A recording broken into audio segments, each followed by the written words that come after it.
everyone, and I am so excited to welcome back my dear friend and colleague, Lisa Mullinax. Thank you for being here again. Hello. Hello. I think some of our conversations are the most downloaded. That should make you feel good. That's amazing. Yeah. That's amazing. Okay, so Lisa and I, we've worked on a lot of things together. We worked at Dumb Friends League in Denver for about was it a year and a half that we worked together? Something like that? It was really only about a year. About a year. Okay. And that's Yeah. where Lisa and I began our working relationship and budding best friendship, right? Yeah. So we wanted to talk a little bit about some of the work that we did there together and how it has woven into our private practices. Because again, both Lisa and I have sheltering experience, and we worked at Dumb Friends League together. And Lisa, you were the behavior manager at the time. I Correct? was the behavior manager after you were the behavior manager. Yes, that's right. And then I was the community liaison. And so my role was working with a variety of organizations throughout the state of Colorado in a lot of rural places. So like organizations that had very few resources, didn't know how to support animals, and didn't know how to make specific pathway planning decisions for them. And for those that don't know what pathway planning is, it's you have an animal that comes into the shelter, and then you want to basically get that animal to an appropriate pathway, meaning like, do they need medical care? Do they need behavior support? Are we going to transfer them out? Are we going to put them in foster, right? Are we going to place them up for adoption with restrictions or recommendations? So how are we going to get an animal from intake to outcome successfully and pretty quickly, right? Because we all know that the shelter environment is really stressful. And so I was working with a variety of organizations, and the questions were the same, no matter the resources, no matter the location. It was, how do I know which animal, specifically dogs? It wasn't necessarily for cats, because we do have a lot of pathway options for cats. We can do TNR, we can do working cat or barn cat programs. So there was fewer euthanasia decisions and discussions around cats. There was more so around dogs, right? And dogs are also infused in our society and in our life in a way that presents as a public safety risk at times, right? So the question that Lisa was getting internally was, who are we placing up for adoption? Who are we not? Or who are we putting resources into and who are we not? And then I was getting those same questions from organizations around Colorado. Do you want to add anything to that? Yeah, I would say that what we've experienced in all the shelters, I've worked in 3 different shelters now, and you've worked in, well, in addition to your consulting, you've been in quite a few, is that these decisions, the shelters have struggled to come up with clear guidelines for these decisions. And sometimes the guidelines are too restrictive, sometimes they are maybe not restrictive enough, and that creates a lot of conflict in the shelter. Because, as you would imagine, people who work in animal shelters are extremely passionate about animal welfare, and they care deeply about the animals that they care for. So when you have conflicting opinions on whether or not a dog is safe to be adopted out, a whole lot of conflict and an internal tension is created. Yeah. Yeah. And so when, like Lisa said, like with all of the organizations that I have worked, not even for, but with, it's always the same problem, right? Like they don't know how to make decisions. And some of them don't have behavior staff members, which is a huge problem. We could go on a whole rant and podcast episode about that. Some of them don't have behavior professionals. Some of them do, and they still have this level of conflict around making decisions, right? Because Right. we don't have blood tests, we don't have diagnostics the way that healthcare does or that services does. And even still, that services gets conflict presented to them as well For for sure. specific decisions. So, Right. shout out and heart goes out to them, to those professionals as well. But behaviors really, it can feel really gray and really fluid. Right. And so we wanted to be able to support these organizations that we were working with in how a behavior professional thinks about risk and how a behavior professional thinks about that in relation to behavior modification and what we can and cannot do in the shelter environment. And newsflash or asterisk, we can't do a lot in the shelter environment because it's really stressful and animals are over threshold all the time. So Lisa and I, it was funny. We were just becoming friends, and then you were like, gosh, I'm really struggling with creating consistency within DFL. And I was like, wow, I'm really struggling with these organizations. Let's get a glass of wine and figure this out. Right. And that's where we sort of birthed conversations around risk. Like, how do you and I as behavior professionals say, okay, we're going to enroll this animal in a behavior program, we're going to send this animal to transfer, like this animal is going to foster, this animal is going to be euthanized, right? So how did we make all of those careful, considerate decisions, taking the individual animal into consideration, but then also looking at it through the lens of risk assessment? Absolutely. And I think it might help people to understand really the history of how these decisions have been made.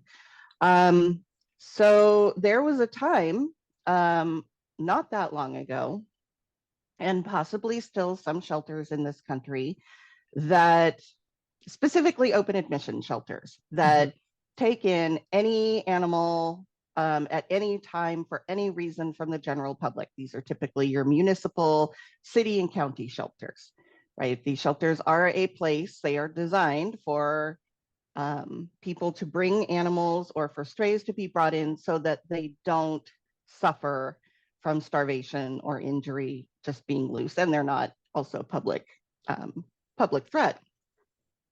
So obviously that leads to a whole lot of animals coming in, and more animals than typically shelters have space to and resources to care for.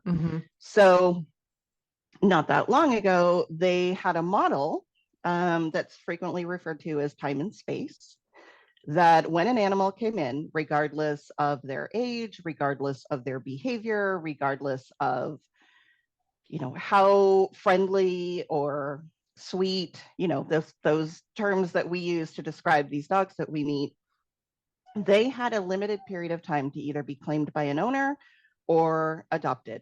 And once their time was up, if there wasn't enough space to hold on to them longer, shelters had to make euthanasia decisions.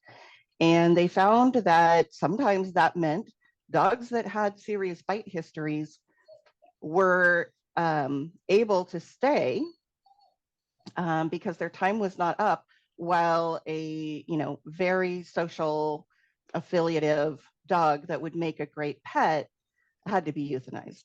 And so obviously the shelter professionals then recognized this as a flawed model.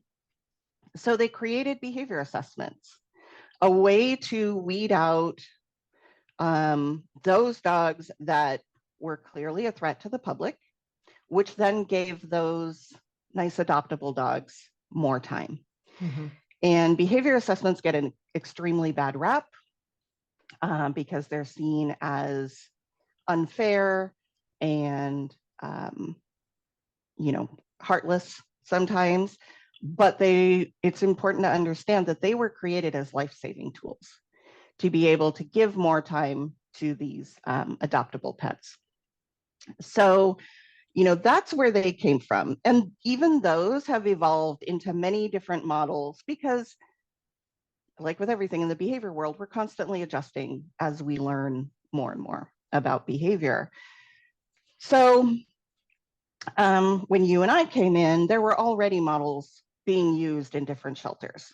And in addition to that, you know, even if the shelter had moved away from like a formal behavior assessment for every dog that came through the doors, there were guidelines, those pathway guidelines, that if a dog displays this or they have a history of this, they can go this way, they can go to transfer, they can go to foster, they can be placed for adoption, they can be euthanized, they can be enrolled in a behavior program, such as DFL has, so that behavior staff can, you know, give them a few days of, you know, doing some extended behavior assessment. I think, you know, a little positive reinforcement training, see if those animals' behavior will change over time and if they're safe to place up. And, you know, I think you and I would both agree that saved a lot of lives. Yep.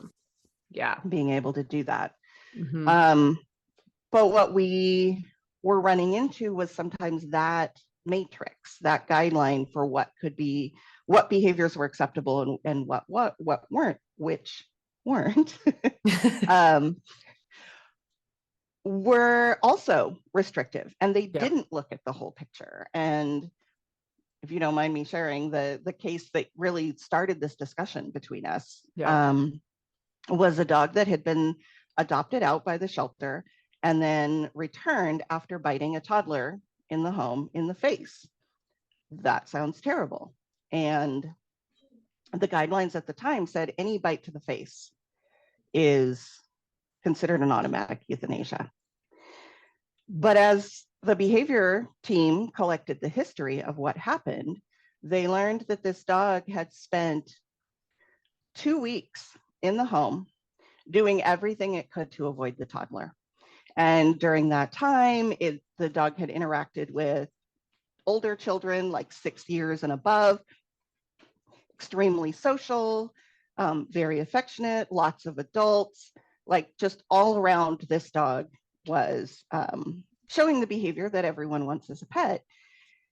But the toddler, as is the case with many dogs, was a concern to this dog, and the dog did everything they could to create space until one day the toddler cornered the dog under a table and continued to approach. And at that point, avoidance was no longer an option for the dog, and he bit.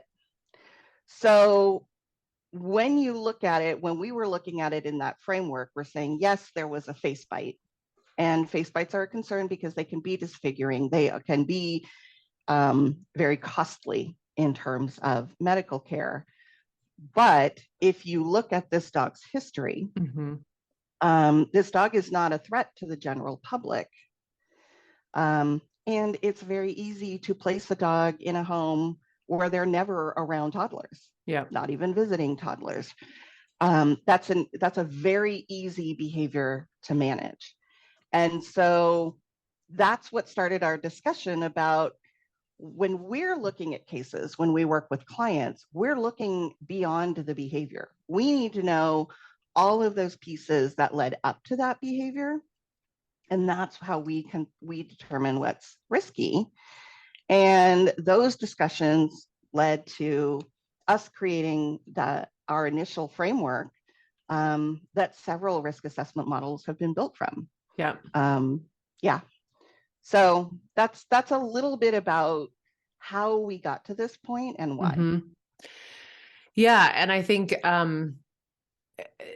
that's a perfect example of like behavior can't be A plus B equals C all the time, right? Because like you said, there was the dog was trying to avoid the toddler. The dog is affiliative and social with children 6 and up and with adults. And yes, you can place this dog back into the community with restrictions or recommendations so that animal is not placed in a situation like that again. But yes, just making a euthanasia decision or a pathway planning decision based off of A plus B equals C, it just doesn't take the individual animal into consideration, and not even the individual animal, but just like all the different variables at play, which are so important. So both you and I have private practice behavior consulting, and then we also have shelter experience. And I think it's pretty cool for professionals to have both, because we know what goes on outside the shelter, right? Like, we're not just operating in the shelter, making these sort of like siloed or, decisions in a vacuum, not taking into consideration like what truly goes into a behavior modification plan for a client, or a strict management plan for a client, right? We're thinking about it from intake to outcome, not even outcome adoption, but like outcome to how are they living their life with that new adopter. And there's all these things, all these variables to take into consideration. And so, yeah, so you and I sat down over many conversations to talk about, like, how do you and I make decisions as behavior professionals? Like, how do we look at an individual case and say, okay, this has a poor prognosis, or this has a really high risk, or this is a lower risk than this case, right? How do we make those decisions? And this is something that needs to be talked about in shelters in general, because so many times in shelters and rescues, it's like, well, why did we place this animal up for adoption, but we didn't place this animal up, right? Why did we put resources into this dog, but we're not putting resources into this dog? And even though they may have maybe the same presenting issue, like they have handling sensitivity, or they both have leash reactivity, or they both have stranger danger, the way that they're presenting and the variables involved in risk might be very different. And so that's why we decided to go this direction with this animal and this direction with this animal, the same way that we would if we were working with private clients, right? Like, one home environment is different than another home environment. And so how we're managing in one home might look very different than how we're managing in another home. So it's, even though everybody wants behavior to be cookie cutter, it just will never be, right? And so we need to be able to teach people how we're making these decisions and all the things that we're thinking about. And so that is how, like you said, our first model, our first framework was really built on,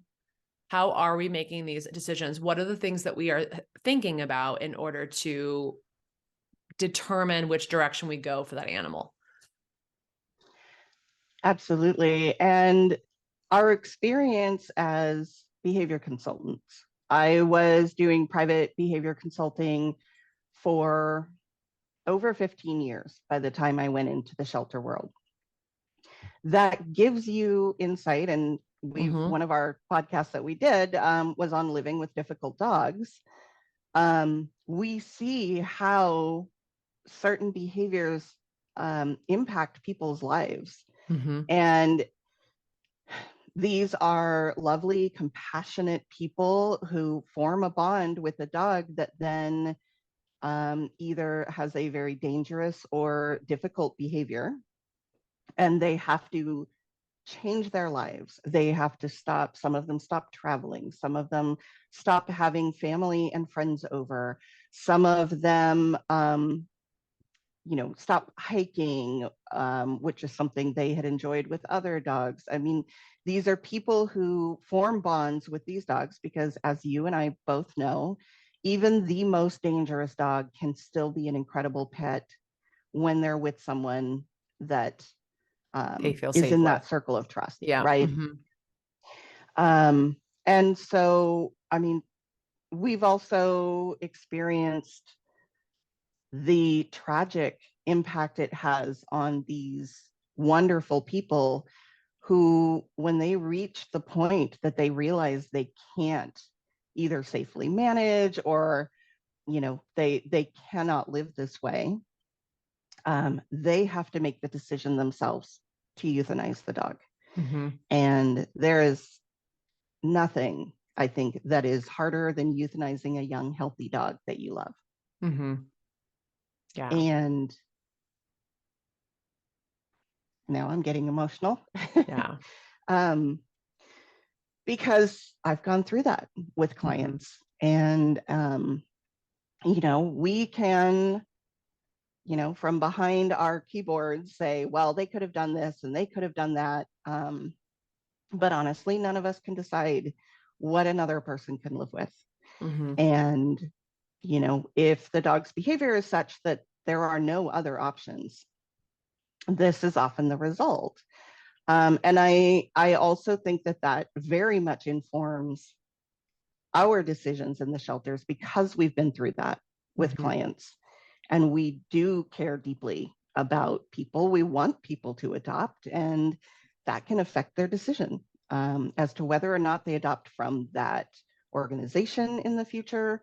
Some people decide not to get another dog because the experience is tragic, and that impacts animal welfare on an even greater level because Mm-hmm. now we've lost adopters. Mm-hmm. And you and I both have seen the impact of some of our best foster homes decide to adopt the dog that is, you know, their behavior is too difficult to be able to place them for adoption. So they decide to adopt them, which is great. The dog found a home, but now there are dozens of dogs that don't have a foster, have Mm-hmm. that as an option for Yeah. foster. Yeah. So, you know, I think that's where it informs these decisions on so many different levels that people who aren't in the shelter or who are in the shelter but don't have that behavior consulting background, they can't see that picture. And I find that um, that's where sometimes their opinions differ because Mm-hmm. in the shelter or in the rescue community, adoption is considered the success story, right? That's the happy ending. But really, that's just that dog's beginning. Yeah. So do you want to talk a little bit about like some of the variables that we consider for risk? If a dog is experiencing such an extremely high level of stress in the shelter that we can't maintain their quality of life, they're not eating, they're not sleeping, they're developing these stereotypic behaviors that are harmful, then all the other risk factors, you know, unless the dog is able to get adopted or go into foster, all those other risk factors become almost pointless, Yeah. right? So that has to be top of our concern. Can we give this dog a decent quality of life in the shelter while we're assessing, while we're putting them through a behavior program? Mm-hmm. So that has become a part of our assessment is what is the risk to the dog? Yeah. Yeah. And we just recorded a podcast episode with Tabitha Kushera, who works for Fear Free. And we talk about how we use those fear-free scales. So if you haven't listened to that episode, listen to that episode because we go into detail about where those fear-free, the fear, anxiety, and stress scales come into play.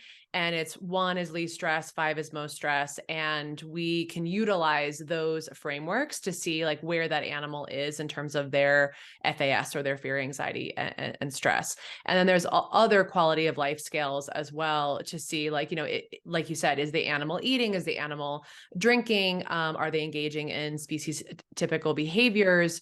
You know, are they like self-mutilating? Like what's going on for that animal, and what is their level of stress? And it's important for us to know what their level of stress is so that then we can say, okay, interventions needed. What interventions do we as a shelter have that like our resources, trained staff and volunteers? What are the designated interventions to support that animal's quality of life? And are those interventions working? Because that's, I mean, as a behavior consultant, whether we're working in homes or in shelter, we have to trial and error. Like we have go-to interventions, and we also have to take into the consideration, like, is this intervention working and supporting this particular animal? Oh, it's not. Let's make a modification, right? It's not just sort of like give them a Kong and let's cross our fingers and see that that improves their quality of life.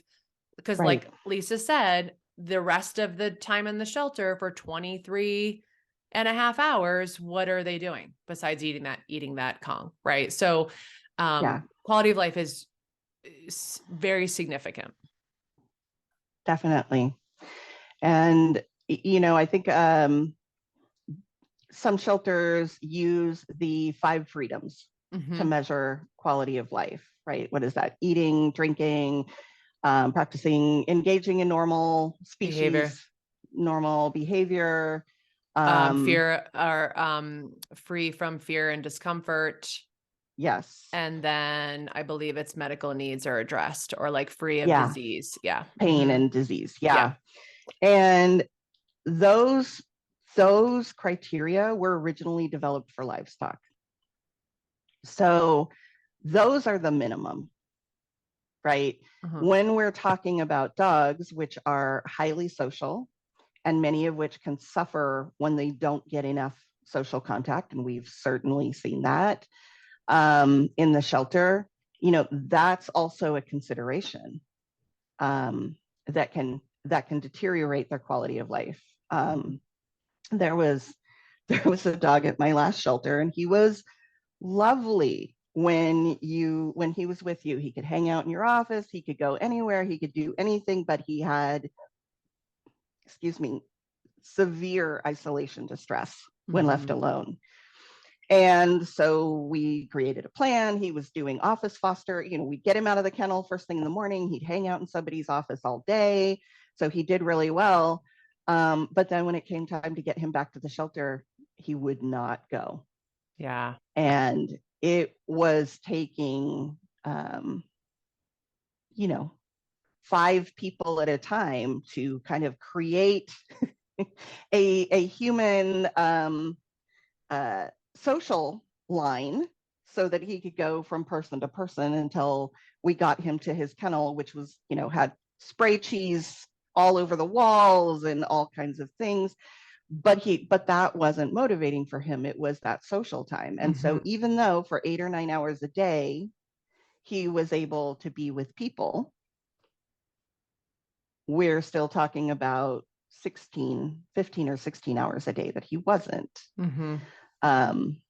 And he was a great dog, and he was given a lot of time, and I believe he was finally adopted by someone who was prepared to help him. But that's those social needs as well are part of that consideration. Yeah. So next thing that we're looking at is what is the behavior? So I like to think about it when I'm talking to shelters, since I teach them the ABC acronym, so antecedent, behavior, and consequence. And I want them to think about what are the antecedents that cause the behavior to happen, what is the behavior that happens, and then what are the consequences in the environment that increase or decrease the behavior. So I teach shelters about that.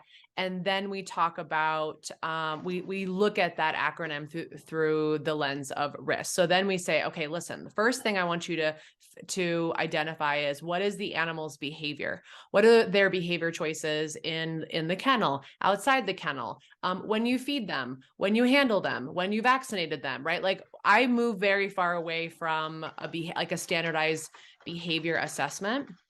I am more so like, I want to gather as much information about this individual animal as much as possible in all the ways in which we're engaging with them.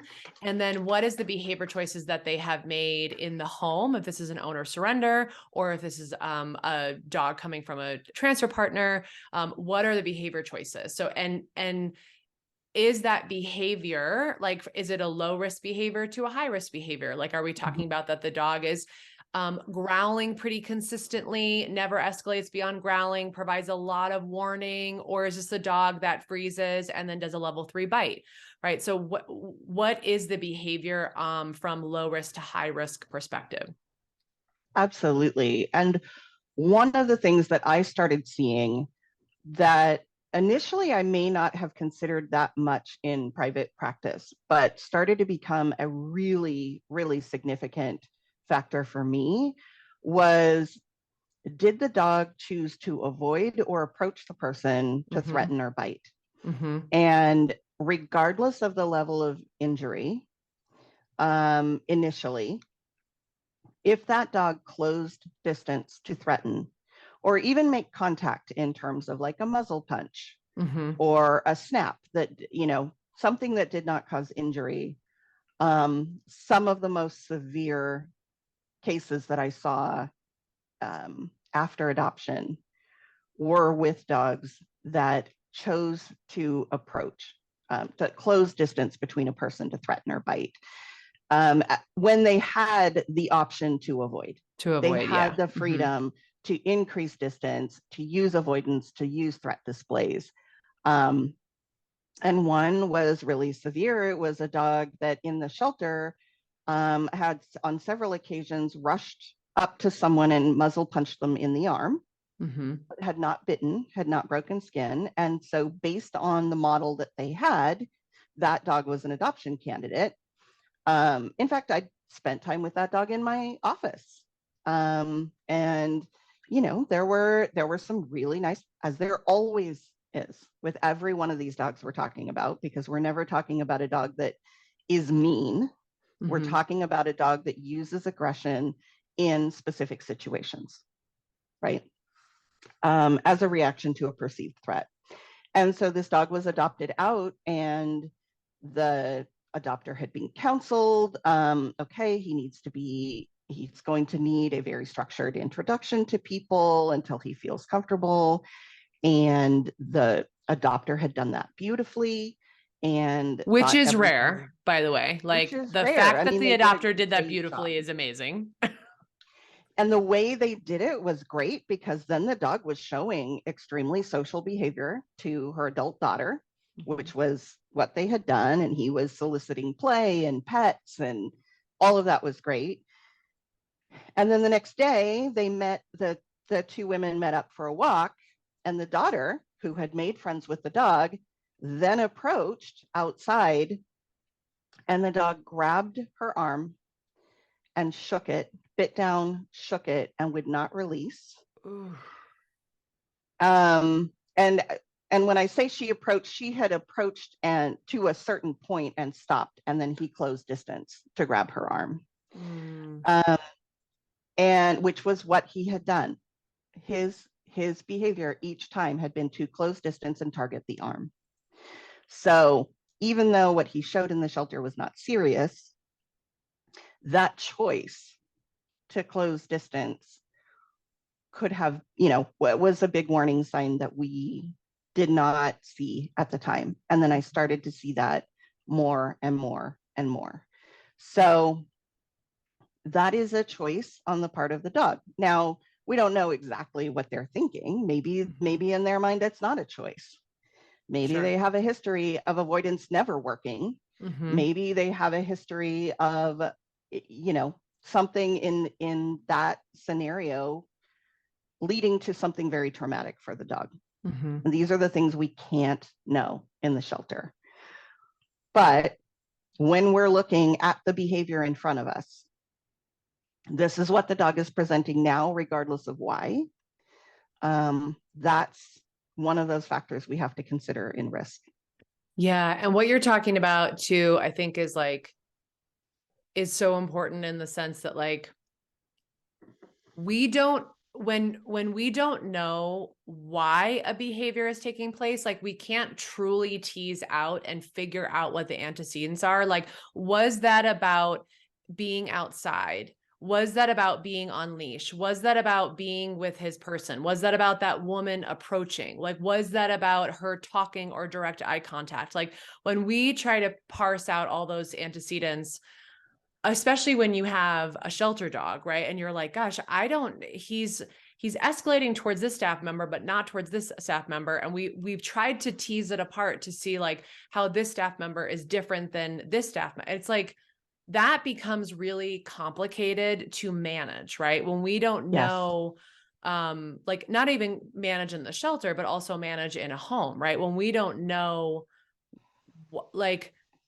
again, with really good detective work, you can try to figure it out, right? Sure. There's usually you can find a pattern if you're asking the right questions to a pet parent that has lived with the animal. But sometimes we are asking owner surrender questions, or sometimes the person just adopted the dog, right? And if we don't know the answers to what is causing the behavior to take place, or it feels gray or muddy, like that can be a higher risk situation to manage. And it's going to be a bigger ask for our clients to be able to identify and to be able to prevent that situation from taking place or escalating. Right. So Absolutely. And, I will say that the cases that have shaken me the most like this are the ones that I didn't even see. Like, I saw signs that was concerning. I didn't like that behavior that we were seeing in the shelter. But because of the guidelines, he still fell under the specifics of an adoption candidate. And so that's why we set up counseling for the owner. This is what we've seen. This is what you'll need to do to manage this behavior. This may require help from a behavior professional in your home, right? Do everything we can to give that person a clear view of what it will be like to live with that dog and what sort of support needs that dog will have in the home, right? So that's all we can do at that point. Now, if that adopter had said, yes, this happened, it was terrible, it was tragic, I had to pry the dog's jaws off of my daughter, which I can't even imagine. But we like everything else about him and we want to continue to work with him. Then someone like you or I would be hired to go in the home. And we absolutely, I certainly have gone into the homes of dogs that have hospitalized people severely. One sent a woman out in an ambulance. What we can do in the home, we could muzzle train that dog and say, okay, you will no longer introduce him to anyone without a muzzle. Then while you're going through this process of managing his behavior and working with a professional on how to make him safer around people, you will always have this muzzle on, right? And I have worked with plenty of dogs like that in the home. But these adopters very fairly made the decision that this was not safe. Yeah. They did a lot of things with their family. This was not manageable for them, and I completely understood and supported that decision. So now what can we do in the shelter? Very little. Even if we muzzle trained him, in order to provide any quality of life, we have volunteers or staff taking dogs for walks 3 times a day. And if we can't find a clear pattern of when and why this dog would bite like that, now we're putting shelter staff at risk. Yeah. Right. So there's, that goes to all of those, those are some other variables, but those are some things that we're looking at, right? Yeah. There's very different things we can do in the shelter and in the home. Yeah. So those choices are one of the next thing that we're looking at. What did the dog choose to do? Yeah. What is the dog doing? And then what are the antecedents, right? Like, what are the antecedents that are causing the behavior to take place? What is in the environment? Can we identify it? Like you said, is it predictable? That's huge. Yeah. If you can't it happens each it, time or it only happens the one time. Like, if you can't identify, you can't predict it, then we are really at a loss for a really good management plan. And, there's something that we say all the time that, that a lot of my friends say back to me when I'm like upset that my human management systems fall, or they fail, is that like, when I say this to shelters, they are like, their mind's blown. It's like, management will fail. So, and Always. I always talk about like ways in which I have dropped the leash, or we recorded the episode about dogs bite. I talked about the story where Sully bit a child, right? So it's always going to fail no matter what. We shouldn't shame anyone, right? Because I've seen that a ton, right? Like, let's shame this adopter. I can't believe they brought it to the dog park. It's like, yes, humans are going to make messy human decisions. And if we can't, if the management plan fails, are we as an organization comfortable with the behavior that might take place, right? So like, for Right. example, if that adopter brings that dog that bit the daughter's arm back to the shelter and is like, listen, we can't do this anymore, is that organization comfortable for when that happens again? Like, are you okay assuming Right. that risk? And that's the same for our clients, right? Is that like, are you okay assuming the particular risk if and when management plans fail, right? It's actually not if Right. and when, it's just when management plans fail. When management plans fail. And when they fail and an organization has prior knowledge that it could happen, now it becomes a headline. Yeah.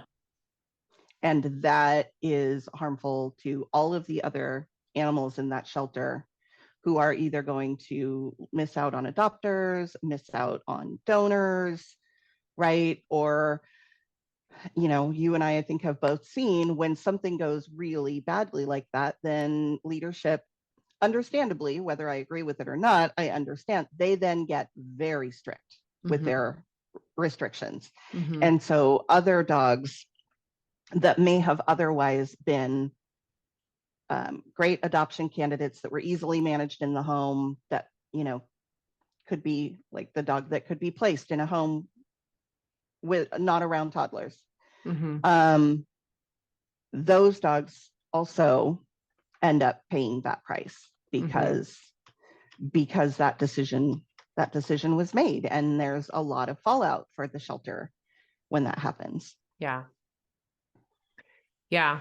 So, I mean, you and I could go on and on about all the different variables of risk, Yeah. but like when we're taking a look at it, we are definitely looking at what is the behavior and can we identify and predict it? And what is that management plan going to be? Whether, again, it's for staff and volunteers and adopters, or whether it's for the client putting in a management plan, like all of that is going to be taken into consideration when we're making decisions about any of these animals, right?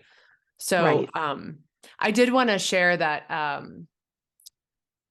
one of my amazing clients, I have many amazing clients, but one of my amazing clients, when you and I were writing out our risk assessment charts, right? And for shelters, I remember having a conversation with her in the beginning about it was inter-household aggression. And I felt like it was really high risk.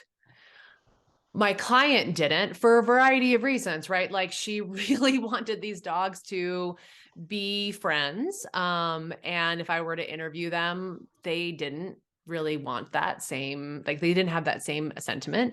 And I felt like it was high risk due to a variety of variables. And I wound up, I remember I had my binder with me and I had the risk assessment charts in there. And I was like, oh my gosh, wait, I can show her visually. Okay, here's why this particular behavior choice feels higher risk to me. Here's what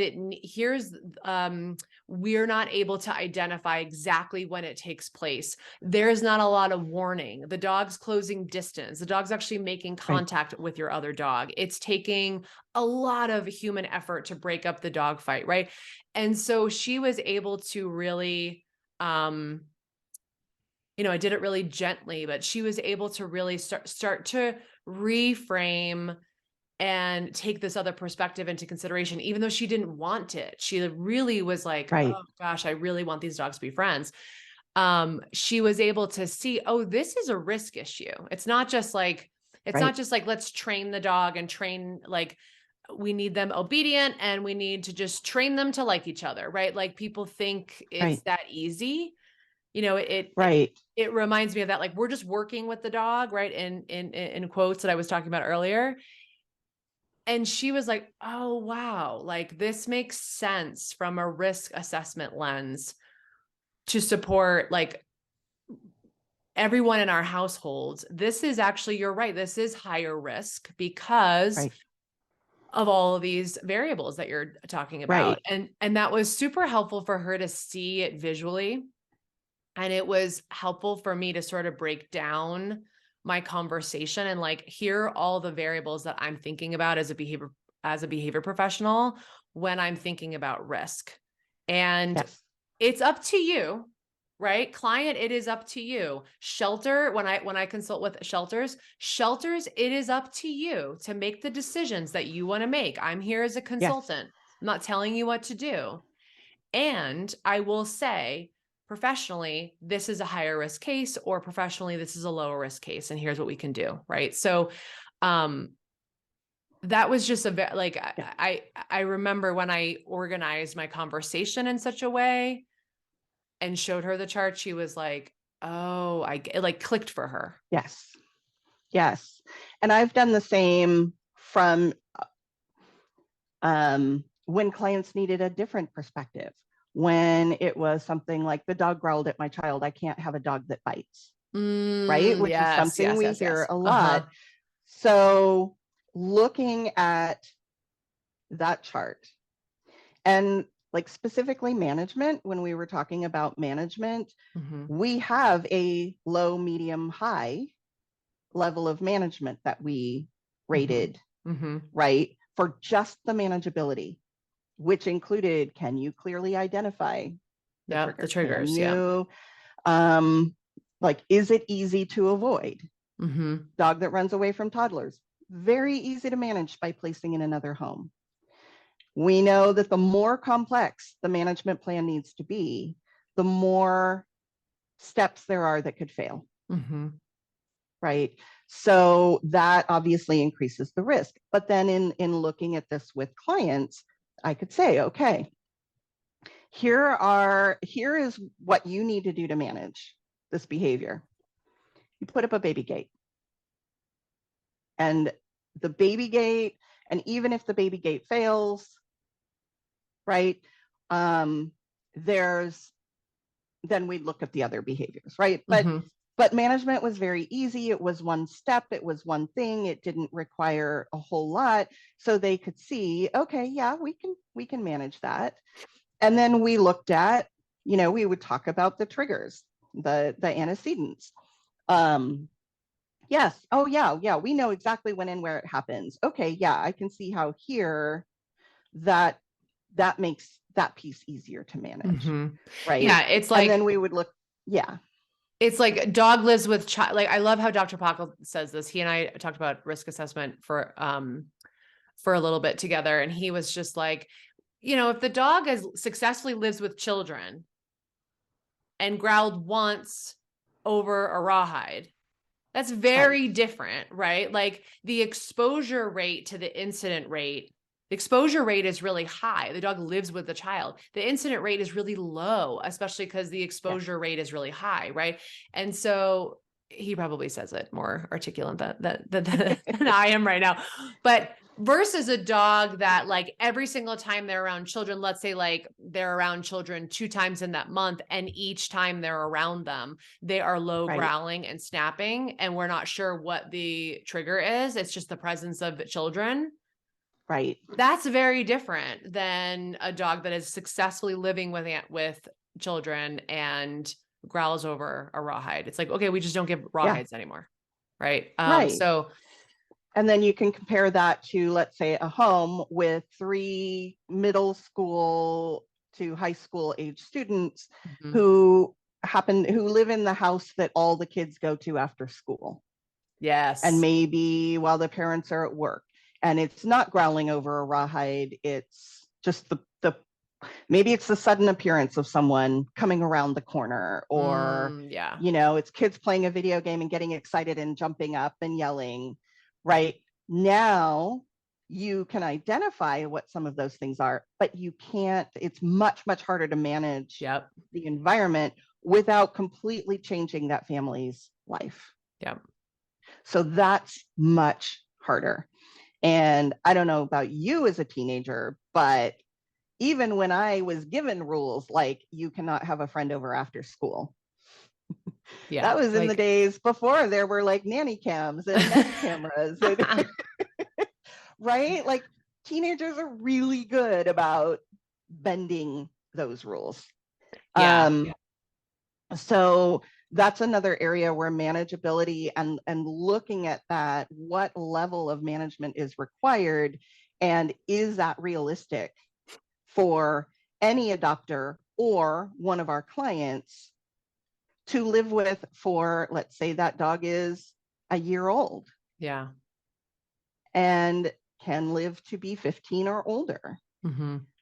And that's something we also don't consider is 15 years. Because we can't, when we're in a shelter, certainly, and even when we're in, you know, private consults, we can't predict how much progress that dog can make with behavior modification. We can say this is how we can manage it, this is how we can improve it, but we can't say that it will get to the point that this dog is no longer a risk. And so looking at manageability also needs to be presented within that framework. And it needs to be like you said, if it's for a period of time, sustainable, right? Like, can you do this thing for this week? Can you do this thing for through the next month, for the next year? Like, it might be a complete, like we said in the beginning, a complete lifestyle change for this person. So all of these variables are important when we're looking at risk, and all of these variables are important when we're looking at our management and behavior modification protocols to support that individual animal and that individual family. Right.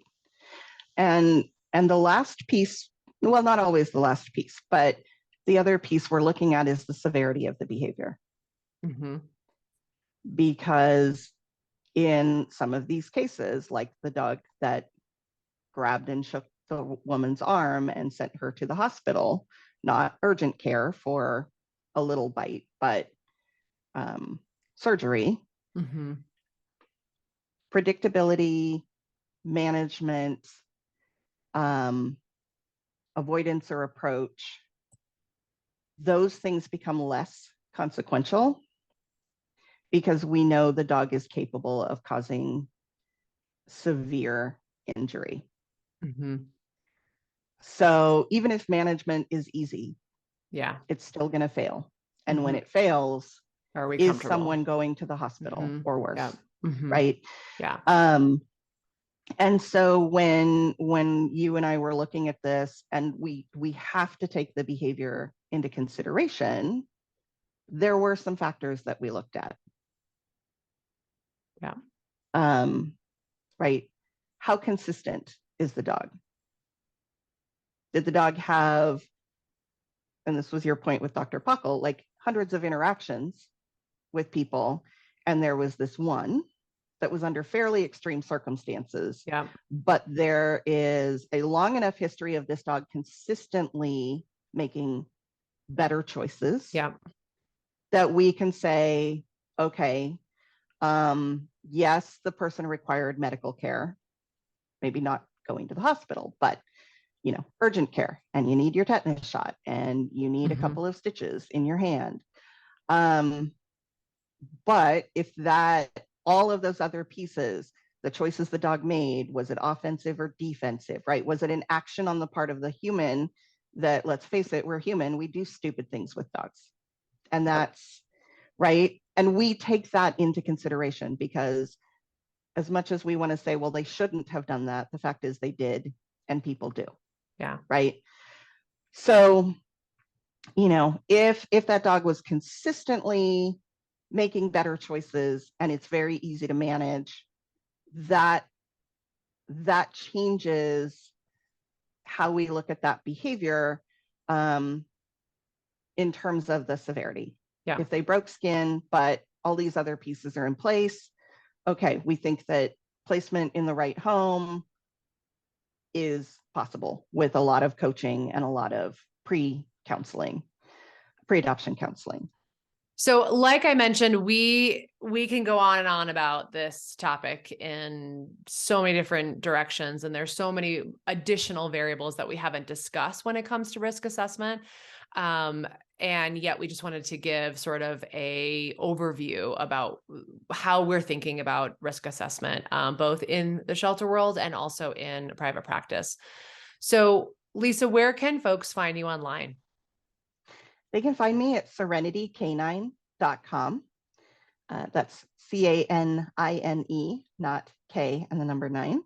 And they can also find me at shelterbehavior.com, which is a website that I am slowly developing that will be providing resources for shelters about specifically dog behavior, including handouts that can be given to the general public and information for shelters on working with behavior cases.